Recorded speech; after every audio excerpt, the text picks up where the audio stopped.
Hi, this is Brett with Monarch Capital Home Loans on December 31st, 2013. And we want to do a quick annual mortgage review so you can kind of see what rates have done over the course of the year and think ahead to what might be coming. What we've got here, if you haven't watched this before, is a bond chart. Rates are derived from their own financial securities called mortgage-backed securities. And this is kind of a funky chart, but the bottom line is as the lines go up, rates go down. As the lines go down, rates go up. So it kind of goes the opposite as you might expect because bond price and yield move inversely. So the bottom line is when it's up here, we know rates are low. When it's down here, rates are a bit higher. This goes all the way back to January 2012. What we want to look at is where were we about a year ago today? And about a year ago, we were right here at about this 106 level, and essentially how that translates to rates is that rates were at about 3.5 to 3.75% 30-year fixed at little to no cost a year ago.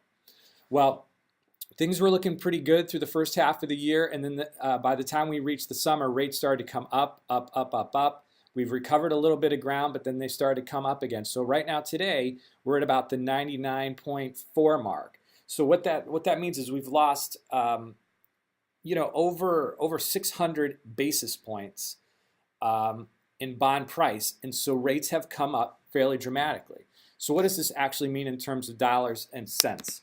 Well, if we look at, let's call it an average loan amount of $350,000, and a year ago you could have gotten 3.5%. Your principal and interest payment would be at $1,571. Today, you're probably be around $1,773.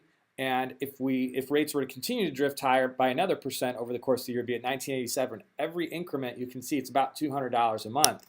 And if you put in a $550,000 loan, you're looking at almost $300 a month difference for each increment.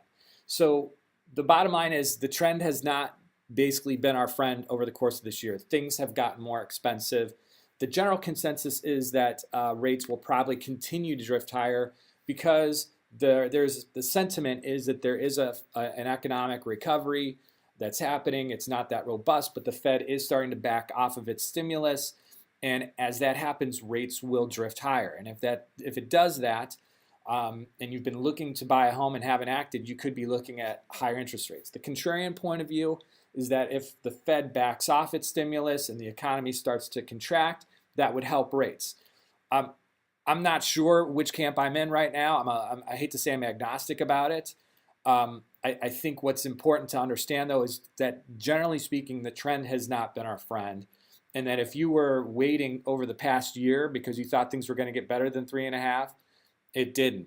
And so what I generally tell people is, look, sometimes in an environment like this, it's better to act now. If the environment gets wildly better and rates really drop, you can always refinance then.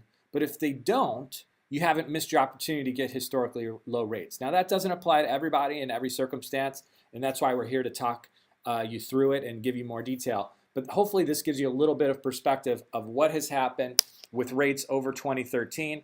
We look forward to a great 2014. Have a great, safe evening and a happy new year.